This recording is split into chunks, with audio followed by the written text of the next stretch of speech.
Hello, beautiful people, beautiful family, and thanks for joining me today in this part 27 of this journey that we have titled The Journey. And today, chapter 27 of the book Patriarchs and Prophets, it is titled The Law Given to Israel. But first off, I owe you all an apology, and that is because it's been a while since I posted one of these, and there's a reason for it. The reason being, I just finished writing and submitted for publishing this book. It's called The Evidence Atheists Forgot About. It will be available in Amazon soon, so stay tuned for that in our social media, where I will, put the link to get the book. And I've been, I work full time. I've been trying to finish that book, which I finally did. And I wanted to take a break, but my sister, shout out to my sister, she said last Saturday, you haven't made one of these in a while, and I've been checking to see. So I'm making this one specific for her. So, Mari, I love you. And this one is thank you for keeping me in check. But anyway, resuming, so Patriarchs and Prophets, chapter 27, the law given to Israel. And as you can imagine, this chapter talks about the law, the 10 commandments that we found in Exodus chapter 20. One of the things, before I start discussing what the chapter talks about, which again is about the law of God, is that in modern Christianity, there's this belief that the commandments, that the law of God was nailed to the cross, that doesn't apply to us anymore, that the commandments, that was only for the Jews or for Israel.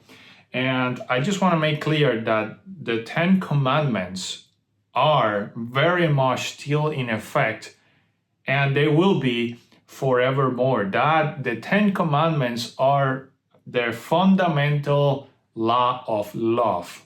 Everything that you see in the 10 commandments, the first 4 is commandments about our relationship with God and, the love that we have for Him and to respect Him as our Lord and Savior. And the last 6 commandments are our duties to our neighbor, to, the people that surrounds us. So it's all about love, and God is love, as it says in the book of John. God is love, so because He is love, and this is the law of love, that means this is forever. Plus, Jesus said in the New Testament, you'll find this verse, I can't remember off the top of my head, but until heaven and earth pass, not even a comma of the law will pass away. I should actually search for that. But I will put it here in the screen if you're watching me on video. If you are watching me on the podcast, go ahead, I invite you to search that verse in the New Testament. So, the law given to Israel. In this chapter, Ellen White starts talking about the preparations that Israel had to make in order to receive God's presence and God's law. You gotta put yourself in the Israelite shoes now. And you came and you crossed the Red Sea. God opened the sea in half for them to cross. So that was majestic. And they had a taste of the power of God up to this point, but they hadn't had like an encounter with this beautiful divine being, not yet. And now God, you gotta remember that since Abraham, God is trying to create a people, a holy nation. So Abraham was called out of his city, of Mesopotamia, so that he could, so that God could shape him. And then Abraham had Isaac. Isaac was the same. Isaac has Jacob and Esau. Jacob, the child that God said was gonna rule over the older, also was called away. So God is constantly trying to pull His people away from the influences of, pagan nations, and trying to shape and mold their characters into a holy nation. And then we arrive at Israel in Egypt. Egypt was a pagan nation. You can see this in history. They had false gods. They had all sorts of spiritualism beliefs. So God calls them out and brings them out of Egypt, out of bondage, out of being slaves, now to be a holy nation through which God intended to spread the gospel to the world. And of course, as this journey unfolds, you get to see that. But right now, there's Israel at the base of Mount Sinai, and God is coming. God is coming to give the law. So God asked them to prepare for this. God wanted to create a covenant, basically saying, if you do this, I will do this. A covenant, a treaty, an agreement between two parties. That's what God wanted to do with Israel. Again, God wanted to make out of them a holy nation. So, God says, now, therefore, if you will indeed obey my voice and keep my covenant, then you shall be a special treasure to me above all people, for all the earth is mine. And you shall be to me a kingdom of priests and a holy nation. So there it is, a holy nation. Now, God is coming. They are asked to fast and to pray. God is a holy God. He is abundantly merciful. He is, loving, but he is holy, meaning he can't be in the presence. Sin cannot stand his presence. He can be. So in order for him to descend into Mount Sinai and for the Israelites to witness that amazing, words can't describe what they saw, but that amazing scene, they needed to be prepared. So Moses tells the Israelites to prepare, to fast and to pray, to confess their sins. And once they're ready, God comes and a thick cloud filled with thunders. And we don't have all the exact details, but I would imagine that it was a spectacle like no other. And God's voice, they could hear his voice. It sounded like thunders. It was so majestic indeed that the Israelite actually got scared. And they said, you know what, Moses, you go and talk to God and then come and tell us what God says. That is how holy and pure and I don't know, like nerve-wracking it was to have God's presence in that place. So despite Moses going and getting from God what God wanted to say, the Israelites did witness, what was going on, and that was quite the sight. And God, of course, talks to Moses. He loved his people, and as I just said a few seconds ago, it said, Ellen White writes here, the precepts of the Decalogue are adapted to all mankind, and they were given for the instruction and government of all. So again, the law is not just for the Jews or Israel, it's for everybody throughout the ages. 10 precepts, brief, comprehensive, and authoritative, cover the duty of man to God and to his fellow men. And this is the important part, and all based upon the great fundamental principle of love. Isn't that beautiful? So here it goes. So God starts the first commandment, you might know this by memory, you shall have no other gods before me. It sounds very simple because when you think about a god, you think about an idol or about, another god from another religion. But here's what Ellen White comments on this. Whatever we cherish that tends to lessen our love for God or to interfere with the service due to him, of that do we make a god. So we gotta be careful here. It's not just a god in the literal sense that God doesn't want us to have other gods, but God doesn't want nothing to take his place. God is priority number one, even above marriage, even above family, even above children or whatever may be, obviously careers. God comes first. If there's something that is preventing you from giving God the first place, indirectly, that something is your God. And that is what that commandment is saying. Give the priority to God. Number 2, you shall not make for yourself a carved image, any likeness of anything that is in heaven above, or that is in earth beneath, or that is in the waters under the earth. You shall not bow down to them nor serve them. My friend, we are transformed based on what we contemplate, based on what we see. Our image, our concept of God gets severely diminished when we worship idols. Even if our sole intention is for that idol to represent God, you are diminishing the majesty and the power and the essence of God. I had the opportunity to go to Thailand a few weeks ago, and when we entered the temples of Buddha, and I know Buddhism doesn't quite believe in God, but they had a lot of statues that people will worship, and it to me, and I mean absolute no disrespect whatsoever. I understand that is a religion that is practiced, a very common religion in that area. But to me as a person, it was hard to process the idea of seeing a golden or wood painted as golden statue and to think that is God. It's just hard for me to process. It takes away so much from God. So God is saying, don't do that. Don't worship idols, even if those idols are meant to represent me. Don't do it, because again, God is a holy God and He's pure and He's majestic. And if you read the Bible, He's just so unbelievably amazing for us to think, when we think about an idol, to think of Him. It takes away from God, is what I'm trying to say. The attempt, Ellen White writes, the attempt to represent the Eternal One by material objects would lower man's conception of God, which is what we just discussed. So, commandment number 3, you shall not take the name of the Lord your God in vain, for the Lord will not hold him guiltless who takes his name in vain. Pretty self-explanatory.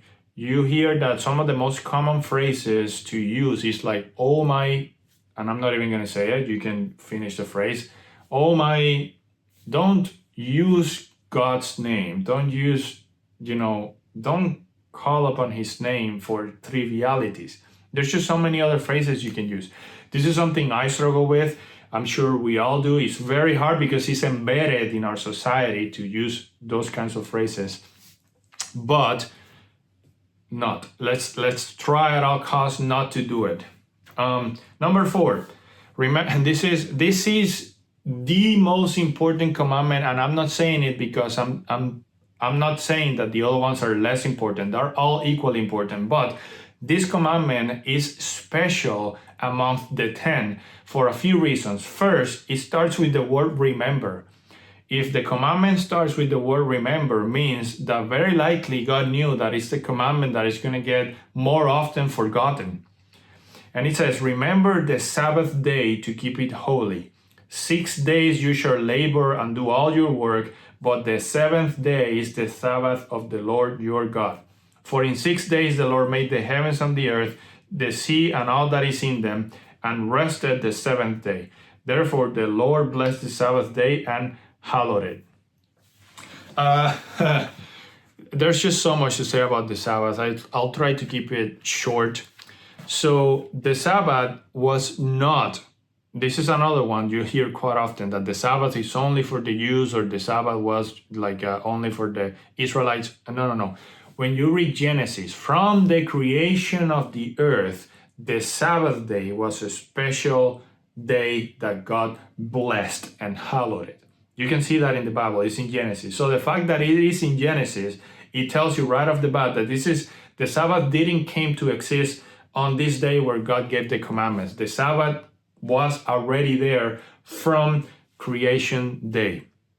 Now, I'm going to read from the book because I don't think I can explain it better than this. It says, the 4th commandment is the only one of all the 10 in which are both found the name and the title of the lawgiver. And I'm going to go a little bit farther and say the territory. It is the only one that shows by whose authority the law is given. Thus, it contains the seal of God. And pay close attention to this vocabulary, because the seal, again, in the old times, in ancient times, a seal contained 3 things: the name, the territory, and the position. And this is exactly what the commandment is saying. Is the name of God, the position, the creator, and his territory, the heavens, the earth, and all that is in them. So the seal, and if you go to the book of Revelations, the book of Revelations does talk about the seal of God, and it also talks about the mark of the beast. So I'm definitely not going to go into that topic, but just throwing you a little bit, a hint, a subtle hint here to go and study this topic. So the fourth commandment is the seal of God, and it is hard because today people have normalized the Sabbath. The Sabbath is actually a working day. Personally, for instance, it is how do I say this? You have to be very careful because on the Sabbath, yes, we don't work, but the Bible says that you don't make anybody work. For instance, sometimes we order a package and we might be told that it's arriving on Saturday. So why do we not order maybe a day later so that it doesn't come on Saturday? Or people say, no, I'm just gonna go and buy food out. I'm not doing anything. I'm not working. Well, but because you're going to buy on Sabbath, you're making somebody else work on Sabbath. So try to think about not working, sure, but also not make other people work on the Sabbath, because that's what the commandment says. Again, there's so much to say about the Sabbath, but let's move on. Commandment number 5, honor your father and your mother, that your days might be long upon the land which the Lord your God is giving you. So now we are done with the commandments, with the duty that we owe to God, and we are in the duties that we owe to others. And to, if you hear that, that's my wife, that she just arrived, and the dog sometimes go crazy. I'm gonna close the door. 1 second.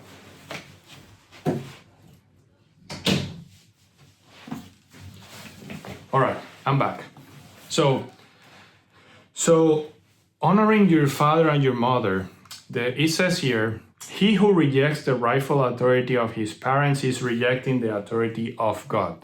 But we gotta remember the first commandment, nothing comes before God. So if your parents, I think that the only way that you can not obey your parent and not be guilty about it is if what your parents are asking you is against what God has said. The only circumstance in which you will put God above your parents, or disobey your parents, I should say. Commandment number 6, you shall not murder.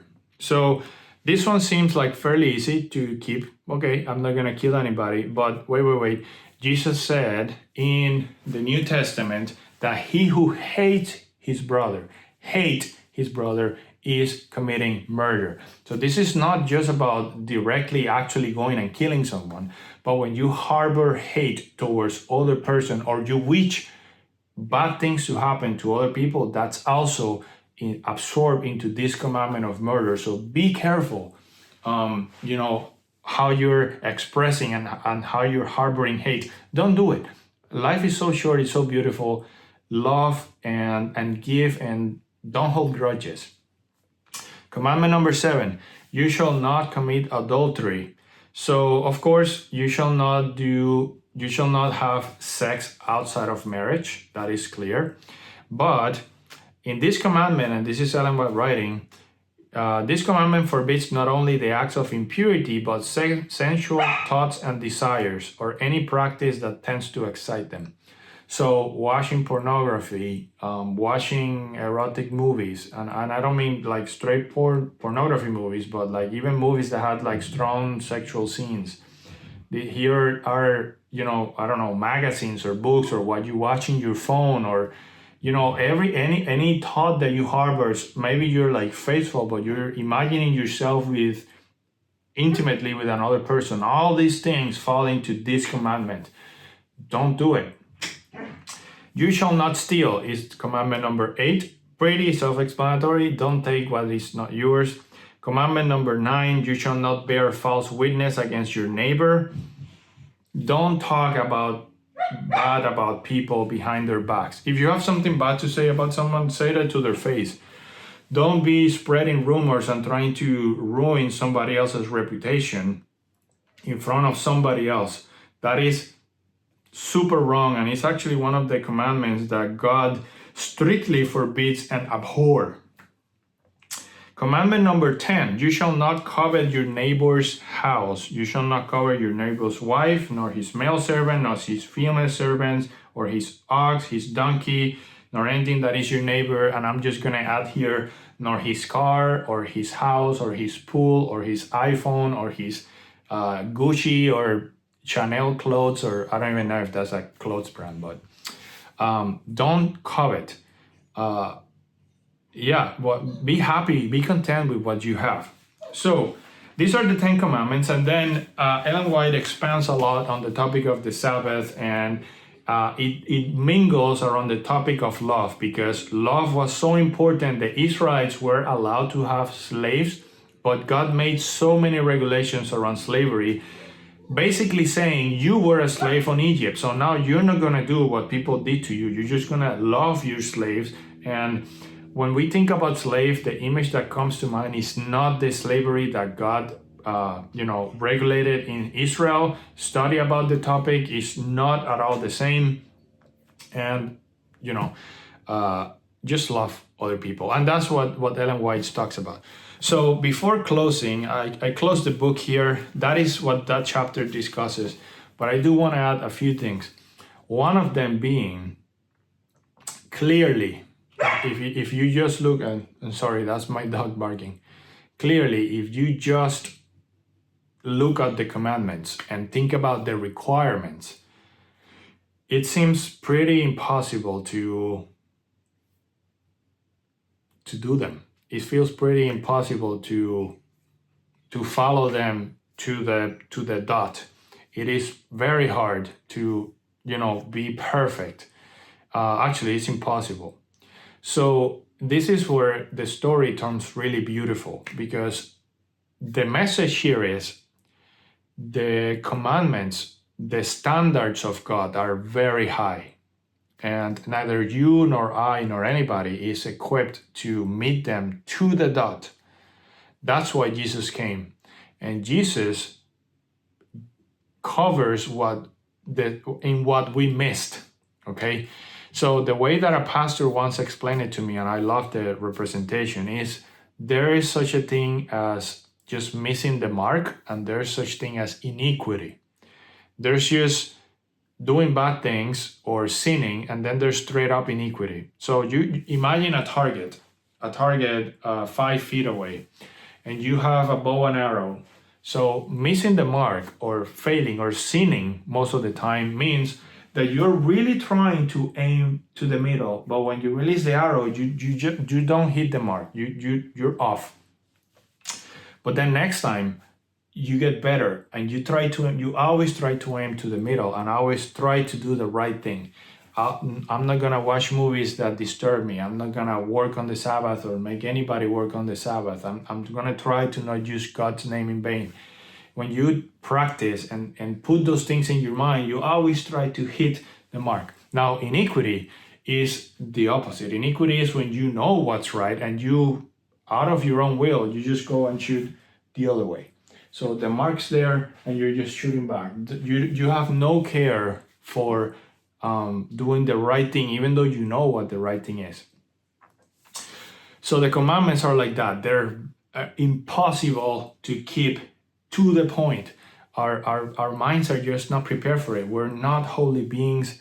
We can be holy. By the way, holy means different. It's a way of saying different. We can be different, but our nature is a sinful nature. It is hard for us not to take God's name in vain. It is hard for us to never make anybody work on the Sabbath. I'm just gonna put an example here. When you go to the airport, most of the people fly on the weekends. It is impossible to not make the pilots work on the Sabbath because, well, we have to fly, and things like that. So, however, for as long as you can control what is right, you keep trying to aim to the middle, never the other way. So, and I wish I had the verse, but Google this. My grace is enough, Bible. That is in the Bible, and that is in the New Testament. And God says, my grace is enough. Meaning, do the best that you can to hit the mark. I will put the rest. That is what Jesus did, and that is why the gospel story is the most beautiful story ever told. Thank you for joining me today. Hit the mark, or try to hit the mark as much as you can. Remember that God's law is forever. It's not something that was for the Israelites only or for the Jews. And I'll see you next time.